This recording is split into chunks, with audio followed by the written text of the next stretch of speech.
Explicação do catecismo.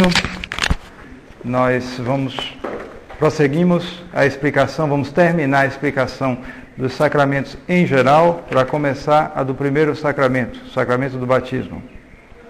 Então, a pergunta de número 545 é a última coisa, o último parágrafo que nós veremos a respeito dos sacramentos em geral, é a questão do caráter sacramental. Pergunta de número 545. Quais são os sacramentos que se podem receber uma só vez? Os sacramentos que se podem receber uma só vez são 3. O batismo, a confirmação, o crisma, né? E a ordem. O batismo, a crisma, chamada também confirmação, e a ordem, o sacramento da ordem. Porque os 3 sacramentos, esses 3 sacramentos só se podem receber uma vez. Só se podem receber uma vez porque eles imprimem caráter. É a razão que leva da qual nós tiramos a consequência de que só se pode receber uma só vez. Alguém só pode ser batizado uma vez. Só pode ser crismado uma vez. O que recebe o sacramento da ordem é ordenado pelo resto da vida. Mesmo que ele desande, largue, aquele sacramento continua nele. Ele não pode exercer se ele largar o ministério. Mas ele é padre, no caso. Vai para o inferno se morrer? Vai e leva o caráter. O anátema tira o caráter batismo? Não Tem nada a ver. Uma coisa não tem nada a ver com outra. Ele tem o caráter do batismo, todos nós temos esse caráter, e isso jamais será tirado de nós. Não importa para onde nós formos, esse caráter permanece. Então, anátema tira o quê? Não, o anátema, ele expulsa a pessoa da igreja. Mas ele continua sendo católico. Ele é batizado. Ele está fora ali da igreja, porque ele apostatou por isso, por aquilo. Mas ele continua tendo o caráter ali do batismo. De tal modo que, se ele voltar, ele não vai ser rebatizado. Mesmo com a ordem? A mesma coisa com a ordem. Se ele largou, ele volta a exercer. Alguém, por exemplo, algum padre que entra numa vida ruim, ou que entra em heresia, e depois se arrepende, pode ser reintegrado? Pode. Vai se ver, né? Se a sinceridade dele e tudo isso. Mas, em princípio, ele pode ser reintegrado. E ele não vai ser reordenado. De jeito nenhum. Faça o que ele faça, ele é padre por toda a eternidade. Né? Então, justamente por causa disso, porque esses 3 sacramentos imprimem caráter. Pergunta de número 547. O caráter impresso na alma em cada um desses 3 sacramentos é um sinal... Que é o caráter que cada um desses 3 sacramentos imprime na alma? A definição de caráter. Então, o caráter impresso na alma em cada um desses 3 sacramentos é um sinal espiritual que nunca se apaga. Pergunta de número 548. Para que serve o caráter que estes 3 sacramentos imprimem na alma? Ao objetivo desse caráter. O caráter que esses 3 sacramentos imprimem na alma serve para nos distinguir. Um dos objetivos é esse. Há outros, mas esse é o principal. Ele distingue. No batismo, como membros de Jesus Cristo. Membros de Jesus Cristo, no batismo. Na confirmação, como seus soldados. Daí aquele rito de dar uma bofetadazinha, quer dizer, até um pouquinho forte, mas porque parece que veio de uma origem, esse rito particular, que não é da essência do sacramento, é claro, né? Mas faz parte, né? Aquele negócio, pax tecum, e dar uma bofetada, parece que veio do rito, dos costumes medievais de investidura dos cavaleiros. Havia aqueles cavaleiros que eram os que lutavam naquela época, né? Então havia toda um ritual para esse pessoal ser iniciado nessas práticas de cavalaria. E havia justamente um rito desse, que era o sujeito levar uma bofetada. Diz que era um negócio bem maior, parece que era um povo de cachação, né? Para ele Para ele aprender, porque ele ia brigar, né? Ele tinha que se acostumar a entrar nessa coisa para entrar na briga. Então, daí passou, é o que dizem, passou para a confirmação, já que eles tiraram a conclusão, não, mas também a pessoa que recebe a crisma, ele é um soldado de Jesus Cristo. Bom, então, se passou dessa maneira, para ele se preparar, para ele se preparar para o combate, porque justamente no sacramento, no caráter do sacramento da crisma, distingue o cristão como soldado de Jesus Cristo. E, na ordem, o caráter da ordem distingue o cristão, o católico, como ministro. Ministro, aquele que pode realmente dar as coisas, distribuir as coisas sagradas. Ele passa a ter, de ser distinto dos outros. Ele não é como os outros. Ele é um ministro de Deus, de maneira muito especial. Então, coloquei aqui a origem, por assim dizer, etimológica da palavra caráter. Então, está em grego para vocês, mas o nome é esse mesmo. Caráter. É o instrumento para marcar.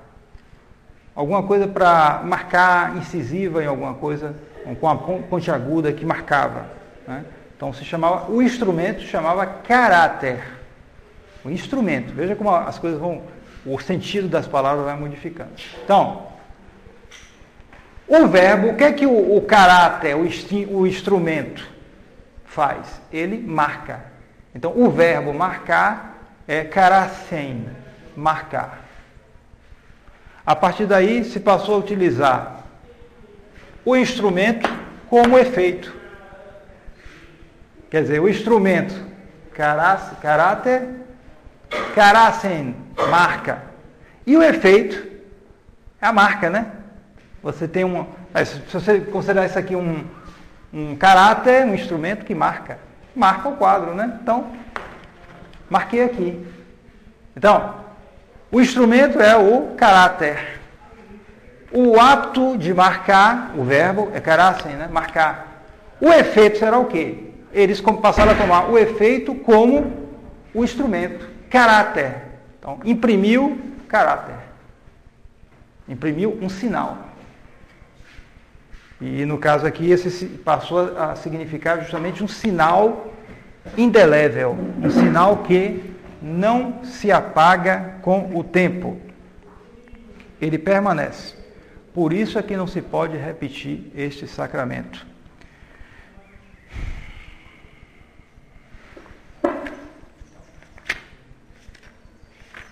Na dúvida, pai, em relação... Só se repete se há uma dúvida. Mas nesse caso, o sacramento é dado sob condição. Porque se tem uma dúvida de fato. Então, às vezes há uma dúvida, você não sabe se a pessoa foi ordenada ou não, ou se ele foi batizado ou não. Porque, por exemplo, sei, às vezes tem umas maluquices aí na igreja conciliar. Já ouvi falar, a pessoa vai batizar, aí pega polegar na água, faz uma cruz na testa. Para batizar a criança, quer dizer...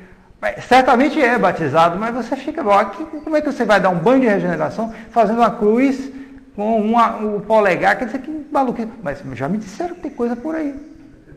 Até pior. Então você, às vezes, a pessoa chega e nem sabe como é isso aqui. Bom, se tem uma dúvida, ou investigou, a dúvida permanece, então se rebatiza, mas sob condição. Se não és batizado, eu te batizo em nome do Pai e do Filho. Aí faz tudo direito. Para tirar a dúvida.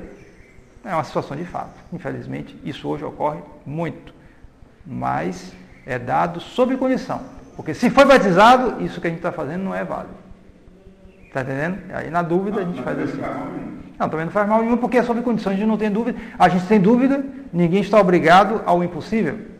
Se é uma dúvida de fato, não se pode, depois de uma investigação, a dúvida permanece, então se procede a isso. Mas não se está negando que o batismo é irrevogável, porque justamente ele imprime um caráter. Imprimido o caráter, esse sinal espiritual, não é tirado jamais. Na Escritura, faz algumas alusões à existência do caráter, mas muito longínquas. São Paulo, em particular, ele faz a comparação do batismo com a circuncisão. A circuncisão incorporava aquele que recebia essa circuncisão ao povo judeu. Ele era incorporado ao povo judeu, aos israelitas, pela circuncisão, que era uma marca corporal. Distinguia o judeu de todo outro que não era judeu. E o judeu, às vezes, tinha essa maneira de falar, assim, um tanto despectiva em relação aos pagãos, povo de incircuncisos. Povo de incircuncisos. Eles eram circuncisos, tinham sido incorporados à antiga aliança. Assim também São Paulo diz que o batismo incorpora a nova aliança. Então, São Paulo diz, por exemplo, na segunda carta aos Coríntios: aquele que nos fortalece convosco em Cristo e nos ungiu é Deus, o qual também nos marcou com o seu selo, dando-nos como penhor o Espírito nos nossos corações. Carta de São Paulo aos Efésios. É em Cristo que vós também, tendo ouvido a palavra de verdade e tendo crido, fostes marcados com o selo do Espírito Santo prometido.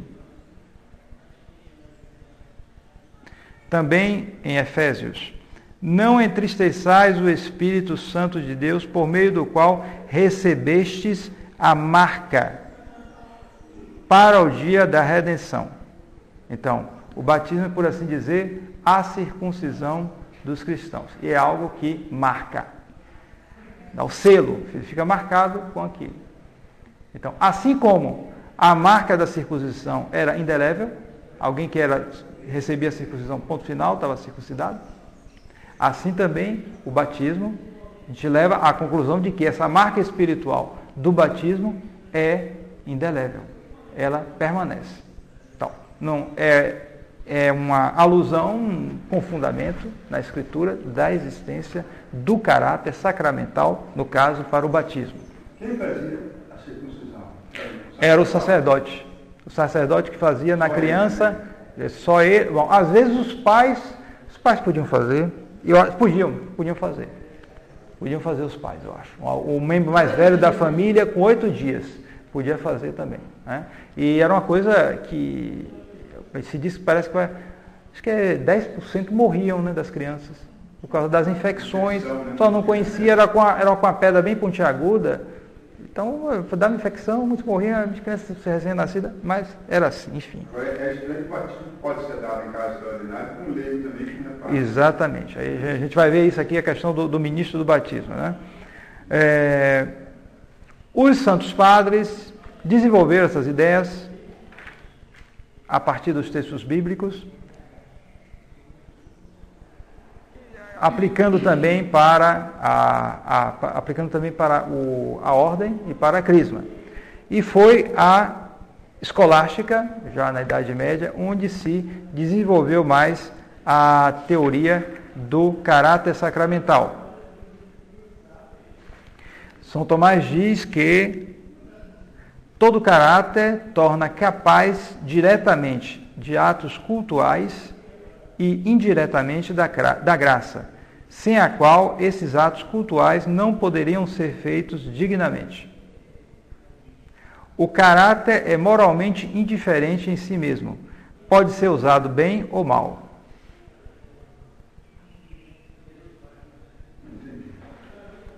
Sim, porque justamente o hábito, ele indiretamente dá a graça, torna capaz da graça, melhor dizendo, mas pode a pessoa rejeitar. Alguém que é batizado, ele se torna indiretamente capaz da graça. Mas ele pode, pelo pecado, perder a graça, mas continua com o caráter. Entende o que eu quero dizer? Ele perde. Então não é. Exatamente, ele pode rejeitar, mas a marca fica ali. Evidentemente não. Então, era só porque justamente a religião israelita era a religião do varão, né? Do vir. sabe como essas coisas do homem eram mais fortes antigamente, né? Então, quem eram os israelitas eram os homens. As mulheres se associavam, bom, também, mas a marca ficava no homem, no vir, no varão, né? No caso do batismo, a coisa foi mais estendida, evidentemente. As mulheres também são batizadas. É algo espiritual, né? Então, se estendeu também para a mulher. Mas, a gente sabe que, por exemplo, para a ordem, é só o homem. Para os atos cultuais ativos, só o homem. Só o homem pode ser ordenado, a mulher não pode ser, né?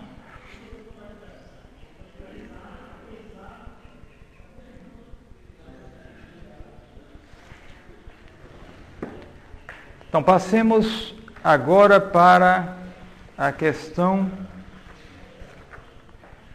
para os sacramentos, o capítulo 2 da parte dos sacramentos, os sacramentos in especial. Vamos ver cada sacramento. Depois de ter visto os sacramentos de um modo geral, veremos os sacramentos um depois do outro. E o primeiro deles, é claro, é o batismo. O primeiro parágrafo é a respeito da natureza e dos efeitos do batismo. Que é o sacramento do batismo? Pergunta de número 549. O batismo é o sacramento pelo qual renascemos para a graça de Deus e nos tornamos cristãos. Quais são os efeitos do batismo? O sacramento do batismo confere a primeira graça santificante, que apaga o pecado original e também o atual siuá. Perdoa toda a pena por eles devida. Imprime o caráter de cristão. Faz-nos filhos de Deus, membros da Igreja e herdeiros do paraíso, e torna-nos capazes de receber os outros sacramentos. Vejam bem quantos efeitos no batismo. Quantos efeitos. Maravilhosos, magníficos. Primeiro, a primeira graça santificante que apaga o pecado original. Se uma pessoa é batizada e cai em pecado grave e se confessa, a confissão dá a graça santificante. Mas não é a primeira graça santificante. E essa graça santificante que a confissão dá, não apaga o pecado original, porque ele já foi apagado. Enquanto que a graça santificante dada pelo batismo é mais especial, digamos assim, porque expulsa o pecado original, e não só isso. Expulsa também, apaga o pecado atual, se houver. No caso da criança não há pecado atual. Mas no caso de um adulto, ele andou numa vida lá torta, um pagão que andou aí torto na vida toda, né? E ele é batizado ali. Naquele momento, o pecado original é remido e todo o pecado atual, desde que ele tenha arrependimento daquilo. Mesmo sem confessar? Ele não vai confessar? Como é que ele vai confessar? Quando foi batizado? Exatamente. Ele não confessa. Ele deve ter o sentimento de arrependimento dos seus pecados. Ele pode até chegar para o padre e contar, mas ele pede ajuda. Mas não é uma confissão verdadeira. Ele vai ajudar, ele tem sentimentos de arrependimento dos seus pecados. Mas, no momento em que ele for batizado, o seu pecado original será apagado, os seus pecados atuais serão remidos e também, olha só, a pena devida por esses pecados. Note bem que graça especialíssima. Porque se uma pessoa se confessa, ela recebe o perdão do seu pecado, mas a pena não. A pena, bom, é diminuída, certamente, pelo arrependimento dele, isso, aquilo, mas ele tem umas lenhas lá do purgatório, lá, não sei quantos caminhões de eucalipto aí para queimar. Ele pede parcialmente, ele continua tendo... Parcialmente, certamente, a gente supõe. Se ele vai confessar, ele tem um arrependimento, um certo arrependimento. Então, alguma coisa é tirada, mas a gente não sabe exatamente. Então, a pena pode ser muito grande, e isso vai ser diminuído como? A vida dele, a vida de piedade, as comunhões, as indulgências, as orações, os santos rosários, a gente não sabe em que medida, mas isso vai tirando a lenha. O que restar no dia da morte, aí vai ficar para o purgatório, não sei quantos caminhões. Depende. Então, mas se um pagão é batizado ali, e morre ali, ele vai para o céu direto. Ah, vai para o céu? É. Não tem dano para Nada. Se ele está arrependido, a culpa devida, não é o dano, a culpa devida pelos pecados é também apagada. Aqui, perdoa toda a pena por eles devida, apaga o pecado original e também o atual, se o há. Perdoa toda a pena por eles devida. Toda a pena é perdoada ali. Se ele tem arrependimento, aquilo é perdoado. Se ele continuar a viver, ele vai para o purgatório, se não houver. Justamente se ele continuar a viver, ele vai, bem provavelmente vai cometer pecados pelo menos veniais. E aí vai acumular a lenha para o purgatório. Aí é diferente. Mas ele vai. Eu entendi. Ele vai se acontecer, vai para o purgatório por causa das novas penas ou pela pena? Por causa das novas penas. As antigas foram apagadas. Ah, bom, entendi que o dano teria que pagar. Exatamente. A culpa não é dano. Culpa ele vai pagar se as coisas que ele cometeu depois. Certo?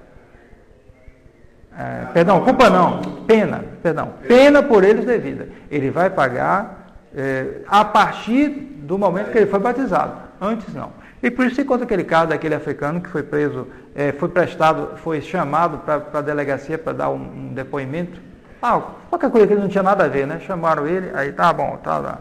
Sua idade, 5 anos. Olhou para ele assim, um velho de mais de 80. É 5 anos, velho.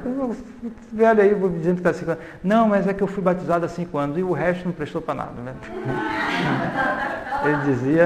Ele dizia justamente, ele era convertido já velhinho, foi tudo perdoado ali, então, e toda a vida que ele passou, até velho, né? Ele não conhecia a fé católica, então para ele não prestava para nada. Só depois é que prestava os 5 anos que ele tinha vivido. Ele tinha nascido de novo, né?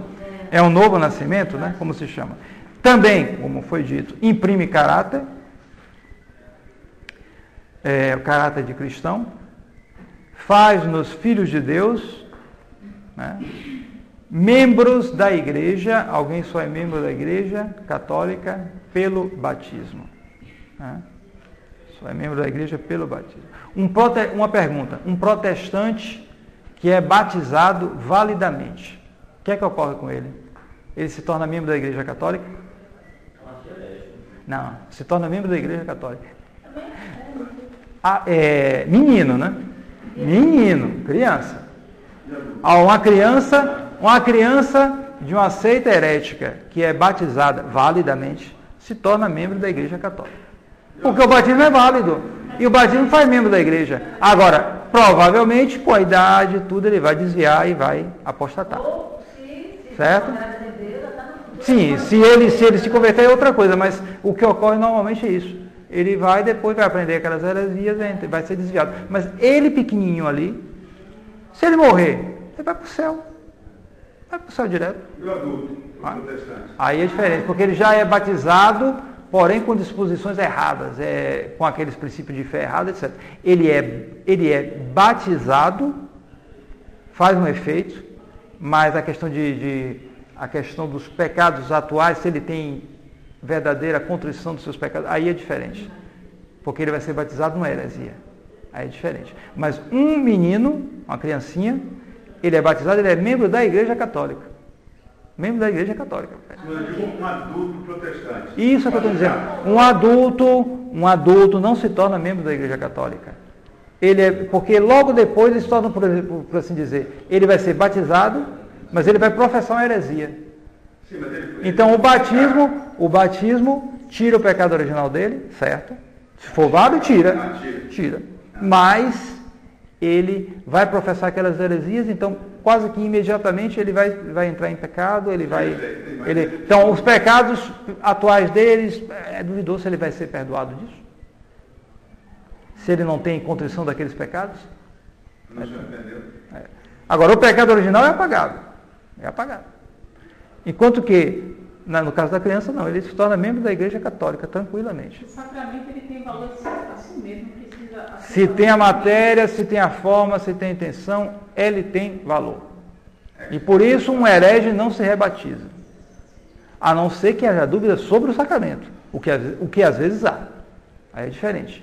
Se o rito modificou isso, aquilo, aí a coisa muda. Mas se o rito foi feito corretamente, não se tem dúvida. Faz-nos filhos de Deus, membros da igreja e herdeiros do paraíso. E torna-nos capazes de receber os outros sacramentos. E por isso, não se pode... o adulto vai se batizar, então tem que confessar antes o pecado dele. Não. Confissão, a rigor, ele não pode confessar, porque ele não é capaz dos outros sacramentos. O sacramento do batismo é a porta de todos os outros sacramentos.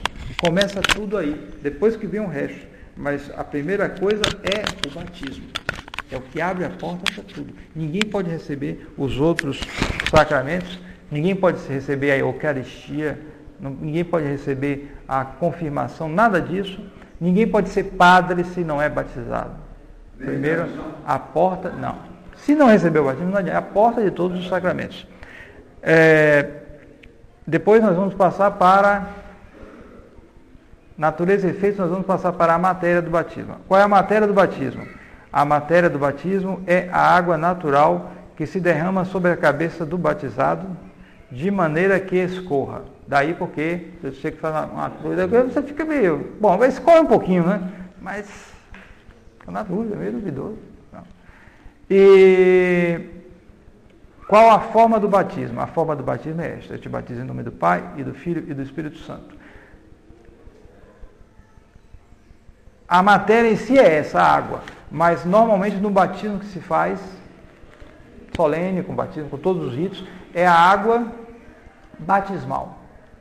O que é água batismal? A água batismal é uma água misturada com o óleo do Santo Crisma e com o óleo dos catecúmenos, feita numa cerimônia especial durante a Semana Santa. Durante, em particular, no dia da Vigília Pascal. Isso entre nós não é feito ainda, mas a gente usa uma outra maneira, que é uma permissão dada por São Pio V para os países da América. É uma bênção que se faz especial da água batismal, com os santos óleos, se faz a mistura, mas é uma coisa mais simples. Mas, de um modo geral, se usa uma bênção especial feita na cerimônia da Vigília Pascal. Aquela cerimônia longa que se faz no sábado, que começa com o fogo, depois o Círio Pascal, depois vem as leituras, depois vem a ladainha, depois da ladainha vem a renovação das promessas do batismo, e depois da renovação da promessa do batismo, a outra parte das ladainhas, e aí vem a missa, aquela cerimônia bem longa que se faz no Sábado Santo. Pois bem, se não me falha a memória, entre as ladainhas se faz a bênção da água batismal. Se pode fazer. Por um bispo, né? Não, padre. Padre pode fazer isso. É toda uma cerimônia, eu já vi isso lá na França. É toda uma cerimônia que o padre sopra não sei quantas vezes a água, mistura com... É todo um rito para isso. E essa água é guardada. Com essa água se vai se batizando as crianças durante o ano. Junto com óleo. É a água em que se mistura o óleo do Santo Crisma, porque são 3 óleos santos. Óleo dos enfermos, óleo do Santo Crisma e óleo dos catecúmenos. Esse óleo, esses 3 óleos estão, não sei se você já viu o padre com aquela coisinha dos óleos, tem 3 coisinhas ali. 3 compartimentos pequenos que vai enroscando um depois do outro. Então esses 3 são óleo dos enfermos, óleo dos catecúmenos, óleo do Santo Crisma. O que mistura é óleo do... O óleo dos catecúmenos e o óleo do Santo Crisma. Esses 2 óleos, é que são misturados para se fazer a água batismal. Então o batismo normalmente ele deve ser dado assim. Agora, claro que em outras circunstâncias especiais, se pode dar com água, em caso de necessidade. Mas nos ritos todos se usa essa água batismal. Mas se não tiver aquele óleo que o padre já usa, você usa agora, não é o mesmo óleo, mas fora da água, né? É, aquele óleo que se põe na água também. Se põe. Faz uma bênção especial e se põe na água. Amor. Exatamente. Se põe um pouco ali, o óleo entra na água. Ali ele entra, qualquer coisinha, um pouquinho, já entra o óleo na água. Né? Mas a cerimônia feita é toda, se derrama, uma coisa especial, a todos os ritos, que é feito só nesse período do Sábado Santo, porque justamente na antiguidade cristã, os catecúmenos eram batizados na Vigília Pascal. Hoje espera um ano. Esperava o ano inteiro, porque justamente que a preparação era um ano. Era um ano de preparação rígida, inclusive eles não podiam nem assistir a missa toda. A missa, eles ficavam na igreja até o ofertório, viam as leituras, mas na hora do ofertório eles tinham que sair da igreja. Não podiam assistir às cerimônias. Então, nesse dia, parece que era só no primeiro domingo depois da Páscoa, depois de batizado, aí eles entravam de vestes brancas, daí é o costume da veste branca, para assistir à missa. Finalmente, primeira missa. Então, chamavam domingo in naubis. Domingo nos brancos, digamos assim, porque justamente eles batizados com a roupa branca entravam para assistir a missa. Era uma cerimônia. Para eles, você vê que hoje, um pouco a gente foi aumentando as medidas, deixando, ficou um pouquinho, mas na época era muito rígido, mas também a pessoa tinha mais fervor, porque forçava. Eu ia chegar, não, é assim, você tinha que entrar, não entrasse nem chegasse perto, era assim, era rígido. Mas também a pessoa tinha aquela satisfação de, depois de todo aquele trabalho, tudo aquilo, agora ele vai assistir a missa com a roupa branca, que ele é um batizado, ele é um neocristão, um novo cristão, um cristão que passou por todos os escrutínios, os testes, etc., para ser admitido dentro da comunidade cristã. Gosto para adultos só, É para adulto, claro. Era assim, dessa maneira. Né? Para as crianças? Para as crianças, não. Mas havia também a figura, por exemplo, dos padrinhos que tomavam conta das crianças, né? Que professavam a fé. Ela é atestada desde os tempos de Tertuliano, no século II. Vejam como era antigo isso. Atestado, quer dizer, já havia antes. Quer dizer, é da antiguidade cristã isso. É da tempos apostólicos, certamente. O padrinho que dizia em nome da criança, professava a fé católica. Coisa da maior antiguidade cristã. Vai ficar esses bobocas protestantes dizendo que não se batizava criança, não sei o que, isso, aquilo. É uma coisa que já o padrinho tinha em nome da criança. E nas escrituras já se fala, batizar a família toda, etc. Havia esse costume já desde os tempos apostólicos. Passamos agora para o segundo parágrafo, a respeito do ministro do batismo. Pergunta de número 553. A quem compete batizar? Batizar, resposta. Compete por direito aos bispos e aos párocos. A figura do bispo e do pároco sempre foi muito importante. O pároco não é um simples padre. O pároco é um padre que tem direitos muito especiais sobre aquela região territorial onde ele tem o encargo. O pároco. Então, o pároco é ajudado pelos vigários, né? Então, mas o pároco ele tem uma função especial. Ele não pode ser tirado assim facilmente. Havia toda uma legislação muito especial a respeito do pároco. Então, ao pároco é que competia batizar aquelas crianças. Ao bispo e ao pároco. Um pároco comum não podia? Peraí, depois foi se dando permissão, delegando-se isso, mas o direito compete, sobretudo, aos bispos e aos párocos. Em caso de necessidade, qualquer pessoa pode batizar, seja homem ou seja mulher, e até um herege ou um infiel, contanto que realize o rito do batismo e tenha a intenção de fazer o que faz a igreja. Vamos explicar isso aí depois. Pergunta de número 554. Se houver necessidade de batizar uma pessoa que está em perigo de morte e estiverem muitas pessoas presentes, isso pode acontecer, né? Quem é que deverá batizar? Boa pergunta. Não tem um padre, não tem bispo, não tem ninguém, mas tem vários leigos, tem que batizar. Quem é que vai batizar? Se houver necessidade de batizar alguém em perigo de morte, e estiverem muitas pessoas presentes, deverá batizá-lo o sacerdote, se lá estiver. Na sua falta, um eclesiástico de ordem inferior, um diácono, um subdiácono. Por exemplo, tiver alguém, uma criancinha morrendo aqui, não tem nem o padre Jair nem eu aqui, quem é que deve batizar? Irmão Lourenço, que é subdiácono. Não é padre, mas é subdiácono. Então ele é que tem o encargo na hora de batizar aquela pessoa que está, aquela criancinha que está morrendo. Porque nem eu nem o padre estamos aqui. Está entendendo? Na sua falta, um eclesiástico de ordem inferior. E na falta deste, o leigo homem, de preferência a mulher. É melhor um homem do que uma mulher. Porque justamente a mulher não tem capacidade de receber o sacramento da ordem. O homem tem. Então, mesmo que não haja padres, então, de preferência o homem. E até foi foram controvérsias, houve controvérsias na antiguidade a respeito de quem batizava. Achava que a mulher não podia batizar. Tinha gente que achava que não podia. Só com o tempo é que foram esclarecendo isso e vendo que não, a mulher pode batizar, mas de preferência deve ser o homem que deve batizar.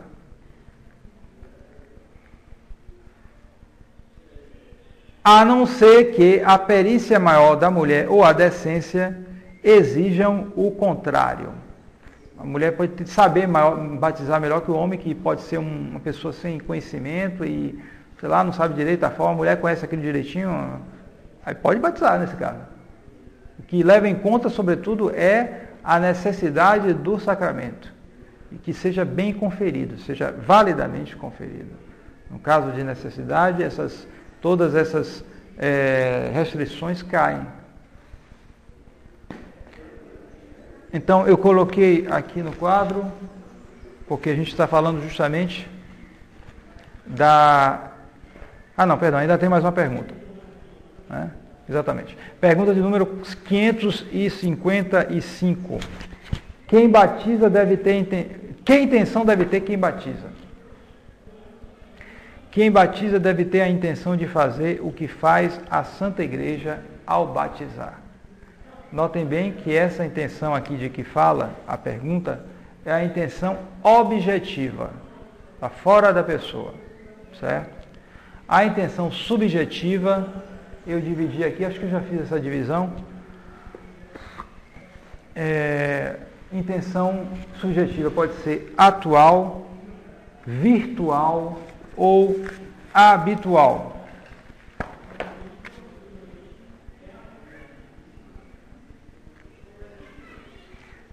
A explicação nós temos aqui dessas intenções.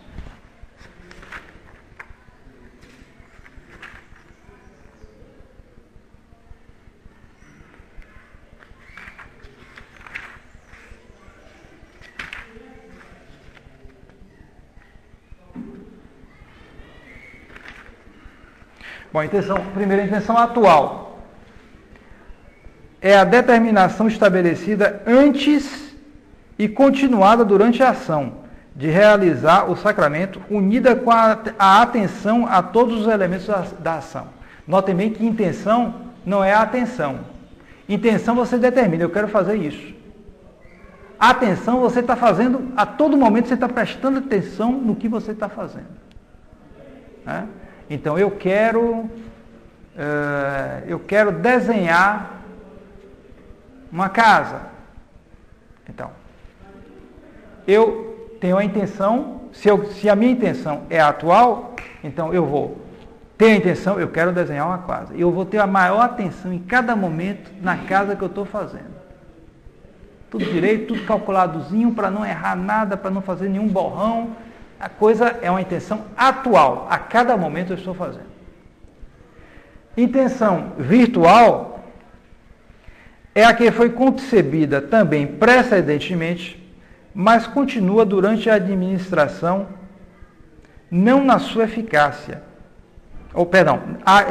Mas continua durante a administração na sua eficácia, de modo que se pode considerar a ação como dela emanante. Quer dizer, No caso da intenção virtual, a pessoa estabeleceu antes que ela vai fazer.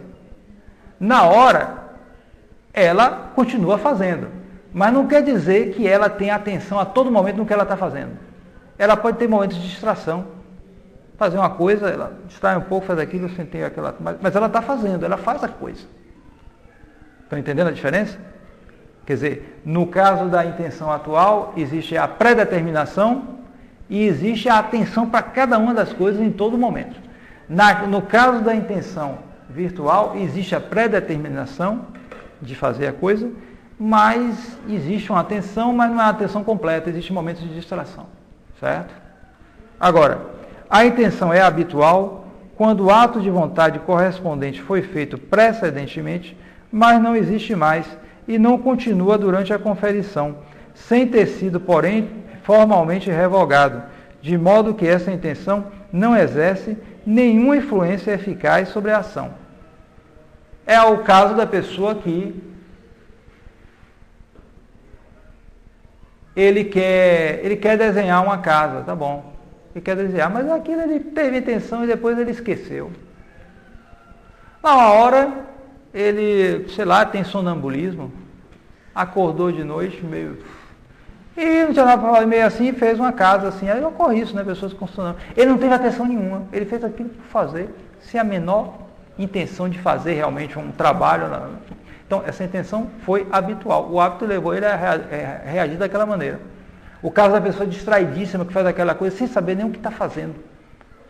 Então, ela teve a intenção um dia de fazer aquilo, mas depois esqueceu, depois ela fez de maneira sem pensar em nada. É a chamada intenção habitual. Então, você tem 3 graus. Ora, estamos falando da intenção subjetiva. Então, no caso para o batismo, o que é que se exige? Se exige a atual, a virtual ou a habitual? Essa é a pergunta. Então, é muito aconselhável a atual, mas é suficiente a virtual.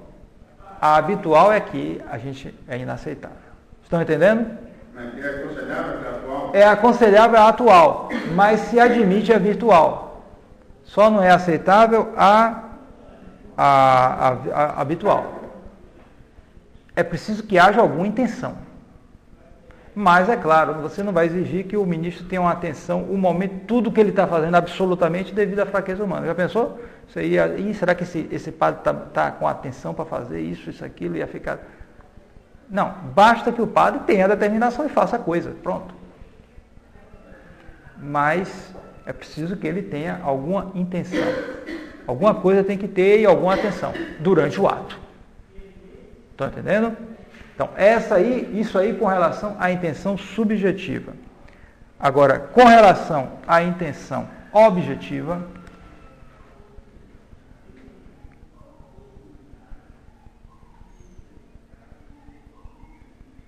se diz que a pessoa deve ter intenção de fazer o que a igreja faz.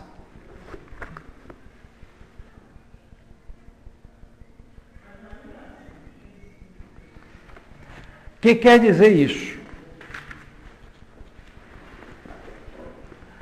São Tomás de Aquino responde isso com clareza meridiana, o que é essa intenção de fazer o que a igreja faz. Porque alguém que poderia pensar, ora, fazer o que a igreja faz, para fazer o que a igreja faz é preciso ter a fé da igreja. Então, um herege não pode batizar. Porque ele não pode querer fazer o que a igreja faz. Então, o batismo dado pelos hereges é um batismo inválido. Houve gente que pensou isso. E a igreja respondeu negativamente. Não, o batismo dado por hereges é válido. Para se batizar, não é preciso ser católico. Uma pessoa pode batizar não sendo católico, não acreditando no efeito do batismo. Espera aí, eu estou explicando. Certo? Pode batizar sem ter a fé católica. Então, como é que ela pode ter a fé? Como é que ele pode ter a intenção de fazer o que a igreja faz? Responde São Tomás de Aquino.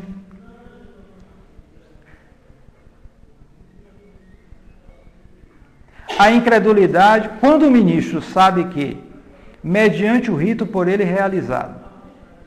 A igreja entende administrar o sacramento, pode indubitavelmente ter a intenção de fazer o que a igreja faz, mesmo se pessoalmente pensa que a igreja não tem razão e o que ela faz não tem nenhum valor. Tal intenção é suficiente. São Tomás de Aquino, Suma Teológica, Terceira parte, questão 64, artigo 9º. Vou repetir, meditem para entender bem isso. Ouçam e procurem raciocinar. Quando o ministro, ou seja, digamos, o herege, ou quem que não tem fé nenhuma, então pede para ele batizar.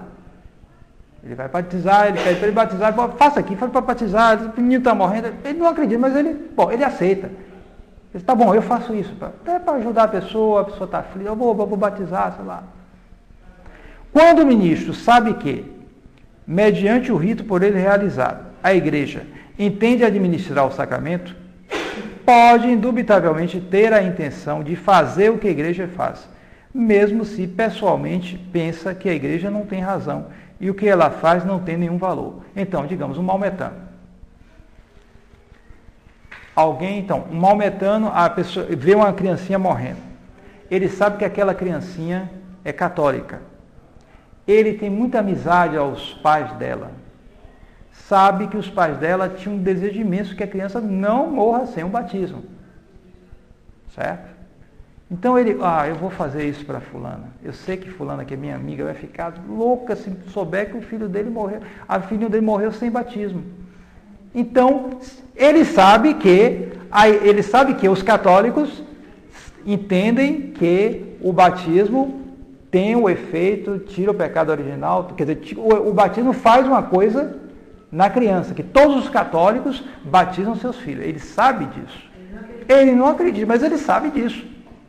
Correto? Então ele aceita, eu vou fazer isso para aliviar fulana e tal, eu vou batizar. E ele batiza. Ele sabe o rito, ele faz. Eu te batizo em nome do Pai, do Filho e do Espírito Santo. O batismo é válido. São Tomás de Aquino aqui respondendo. Não, São Tomás não. São Tomás... Quase. Não, isso aí foi alguns hereges, dificuldades que houve no começo. No começo, não foi São Tomás de Aquino? Não disse isso. São Tomás disse, precisa ter a fé da igreja. Não. Não é isso. Quando o ministro sabe que, mediante o rito por ele realizado, a igreja entende administrar o sacramento, ou seja, ele sabe que isso aí é um rito da igreja, é um sacramento da igreja. Ele sabe que esse sacramento os católicos querem que dê para os filhos dele. E ele vê que, não, eu vou fazer por bondade por essa pessoa. Bondade, amizade, existe isso. Eu vou fazer esse rito para ela. Eu não acredito nada, mas eu vou fazer. Ele faz, é válido. Porque o ministro principal dos sacramentos é Jesus Cristo. Ele que dá o sacramento, ele tem a causa dos sacramentos. Nós somos ministros. Então não só pode servir desse ou daquele, desde que faça o que a igreja quer fazer. Se ele cumpre corretamente, exteriormente, o rito, esse rito é válido. Porque senão a gente ia cair, a sabedoria de Deus, a gente ia cair num beco sem saída. Fulano de tal batizou, tal. Fulano, você já ouviu falar de fulano, o padre tal que ele batizou? Ele é maçom. Eita. Será que eu sou batizado? Pronto, você te doidava, pai. Fulano de tal que ordenou você era um bispo muito bom, mas o que ordenou era um maçom. Eita. Então, se o outro era maçom, passou para o outro, era para o outro. E doida. Ele te enlouquece. Entende o que eu quero dizer? Não adianta, você não. Intenção, ninguém pode ir na intenção da pessoa. Lá dentro. O que você sabe? Isso aí é o batismo de necessidade, não é extremo. Evidentemente, é em caso de necessidade. Ninguém vai chegar aqui e chamar um crente para fazer o batismo da criança. Evidentemente. No caso desse, está morrendo a criança, ele batiza o maçom. A criança não morre e vira adulto. O batismo é válido. Ele vai se completar os ritos. Mas se ele fez, vai se completar os ritos. Porque ele só fez o batismo. Todos os ritos vão ter que ser feitos. Eu pensei que os batismos que é feito nessas igrejas protestantes era válido. São válidos. Válidos. Não são lícitos, mas são válidos. Desde que se cumpra... Mas o sacramento da igreja, Fábio. Sacramento da igreja que eles roubaram. Mas quer dizer, se uma pessoa rouba 100 mil reais, esses 100 mil reais deixa de ser 100 mil reais? Ele roubou, ele é ladrão, mas os 100 mil reais continua válido. Ele vai comprar um bocado de coisa com 100 mil reais. Está entendendo? Não tem nada a ver. A não ser que se altere o rito. Aí a coisa complica. Se a pessoa alterar o rito, aí pode ter complicação. Mas não é água com óleo, não é água comum. Mas é o fundamental. O fundamental é esse. Agora, se alguém pegar a areia e jogar, aí não é válido. Porque ainda a matéria alterou. O protestante chegar lá naquela igreja dele, na seita dele, e for batizado. Eu te batizo no Pai, no Filho e no Espírito Santo. Pronto. Ele está batizado. E aquela criança é católica. E o adulto Certo? Porque o batismo é católico. Agora, ele vai com o tempo deixar. A criança vai se tornar herege. Mas ali naquele momento ele é católico. Porque ele recebeu a graça de Deus, tirou o pecado do Vai matar o ele, está salvo. Ele está salvo. Está salvo. Já entende o que eu quero dizer? Então para a validade, basta essa intenção. É bom que se entenda bem essa intenção. Intenção de se fazer o que a igreja faz para evitar essas angústias, a confusão, má interpretação a respeito disso. Aqui está a autoridade de São Tomás de Aquino, e a prática da igreja mostra isso também, que não pede rebatizar, não manda rebatizar essas pessoas que foram batizadas assim. Batizadas, às vezes até eu já disse isso numa aula anterior, o batismo dos metodistas, uma seita aí, né, dessas aí, que batizavam pessoas na Austrália, e os metodistas dizem que o batismo não tira o pecado original. Eles ensinam claramente, o batismo não tira o pecado original. Heresia. Escute. O batismo não tira o pecado original, mas eles faziam o rito exatamente como a igreja faz. Aí mandaram a questão para o Santo Ofício. Tem que rebatizar ou não? O Santo Ofício não precisa rebatizar. Por quê? Porque eles faziam o rito externo correto. Ponto final. Mas não tem que ter intenção. Intenção objetiva de fazer o que a igreja faz. Entende o que eu quero dizer? Ele fazia o ato tudo direitinho. Mas eles não tira o pecado original. Ora, um maometano por acaso não faz a mesma coisa? Não diz que não tem pecado. Mas ele concorda em fazer, faz o que a igreja faz.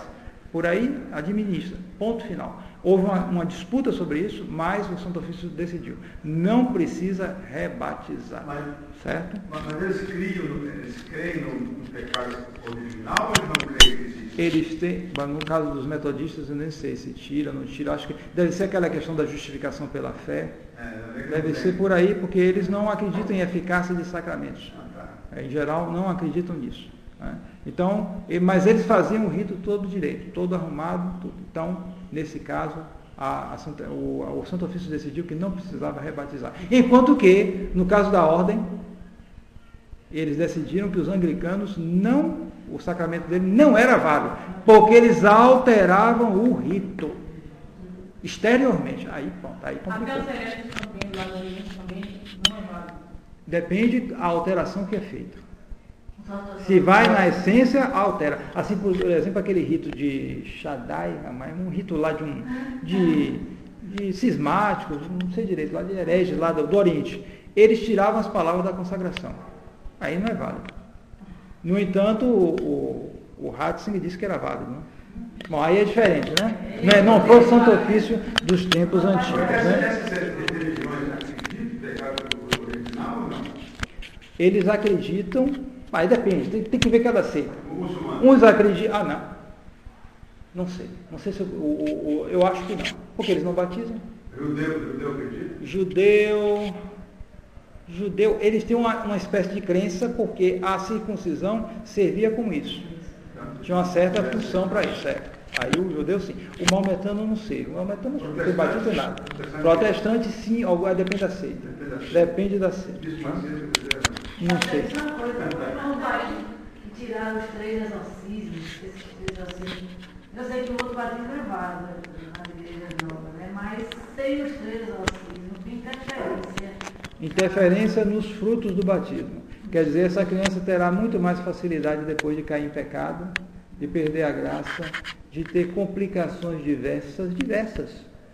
às vezes até psicológicas, do que o outro que foi batizado no batismo completo com todos os exorcismos. Por quê? Porque a ação do demônio não é tirada completamente, o demônio está aí rondando, e se ele não receber esses exorcismos, ele aproveita para fazer confusão com a criança. A criança está batizada, mas ela vai ter confusão, isso, aquilo, pode influenciar. Pode influenciar. E durante a fase adulta, todas essas mudanças de adolescência, tudo isso, pode haver influências nesse ponto. Né? Por isso que é bom, né?